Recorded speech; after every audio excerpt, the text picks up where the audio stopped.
নমস্কাৰ।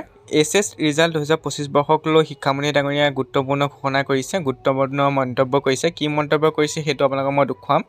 তাৰ আগতে মই আপোনাক দেখুৱাব বিচাৰিছোঁ যে এছ ৰিজাল্ট দিয়া আপোনাৰ সম্ভাৱনা কেতিয়া আছে। তেওঁৰ ৰিজাল্টক লৈ কিছু কথা উল্লেখ কৰিছে যে এছ ৰিজাল্ট কেতিয়া দিব সেই বিষয়ক লৈ কৈছে। তাৰ আগতে মই যিটো ৰিজাল্ট শিক্ষা অফিচিয়েল ৱেবছাইট হয় আপোনালোকৰ সেৱা আৰু Assam higher secondary official website, তাত উল্লেখ কৰিছে যে ৰিজাল্ট আপোনালোকৰ এপ্ৰিলতে ঘোষণা কৰা হ'ব, অৰ্থাৎ এপ্ৰিলৰ লাষ্টলৈ নহ'লে মে' প্ৰথম সপ্তাহত আপোনালোকক ঘোষণা কৰা হ'ব। তেনেকৈ দুখনমান নিউজ পেপাৰো কৈছে যে যি ৰিজাল্ট আছে আপোনালোকৰ যিহেতু মে' প্ৰথম সপ্তাহত দিব বুলি কৈছিলে ৰিজাল্টসমূহ, গতিকে মে' প্ৰথম সপ্তাহত নহ'লে আপোনালোকৰ যি এপ্ৰিলৰ লাষ্টলৈ দিয়া হ'ব সম্ভাৱনা আছে। এপ্ৰিলৰ লাষ্টত হয়তো আপোনালোকৰ ৰিজাল্টসমূহ অহা সম্ভাৱনা আছে। গতিকে যিহেতু আজি আপোনালোকৰ SLC ৰিজাল্ট দিয়া হ'ল, গতিকে আপোনালোকৰ আৰু এসপ্তাহৰ পিছত অৰ্থাৎ বিহুৰ পিছতে আপোনালোকৰ ৰিজাল্টসমূহ দিয়াৰ সম্ভাৱনা বেছি। আমি দায়বদ্ধ যে হায়াৰ ছেকেণ্ডেৰী পাছ কৰি তেওঁলোকে আণ্ডাৰ গ্ৰেজুৱেটত এডমিশ্যন ল'ব লাগিব। সেইকাৰণে ফলাফল যোৱাবাৰো আমাৰ সেৱাৰ CBSE পৰীক্ষাতকৈ মানে হায়াৰ ছেকেণ্ডেৰী পৰীক্ষা আমাৰ ফলাফল আগতীয়াকৈ প্ৰকাশ পাইছে।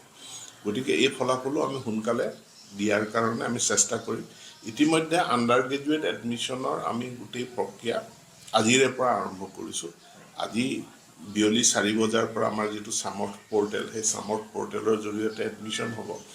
গতিকে সেইটো আমি আজিৰ পৰা আমি আৰম্ভ কৰিছোঁ, তাক লাইভ কৰিম। গতিকে সকলো শিক্ষানুষ্ঠানে তাত পঞ্জীয়ন কৰিব লাগে। সামৰ্থ পৰ্টেলৰ জৰিয়তে যোৱাবাৰ যেনেকৈ কোনো মানে হেচেল নোহোৱাকৈ এডমিশ্যন হৈছে, এইবাৰো হ'ব। হায়াৰ ছেকেণ্ডেৰী এডমিশ্যন দৰ্পণ পৰ্টেলৰ জৰিয়তে হ'ব। গতিকে দৰ্পণ পৰ্টেলটো সাজু কৰি তোলা হৈছে। আগৰ নিচিনা ছাত্ৰ ছাত্ৰীয়ে অসমৰ বিভিন্ন চহৰ ভ্ৰমি ফুৰিব নালাগে এডমিশ্যনৰ কাৰণে। কোনোবাই গুৱাহাটীত এডমিশ্যন ল'ম বুলি ভাবিছে, ডিব্ৰুগড়ত ল'ম বুলি ভাবিছে, বা শিৱসাগৰত তেওঁলোকে পঢ়িম বুলি ভাবিছে। এতিয়া শিৱসাগৰ, ডিব্ৰুগড়, গুৱাহাটী ক'তো নোযোৱাকৈ নিজৰ ঘৰতে বহি তেওঁলোকে এডমিশ্যনটো এনচিয়ৰ কৰিব।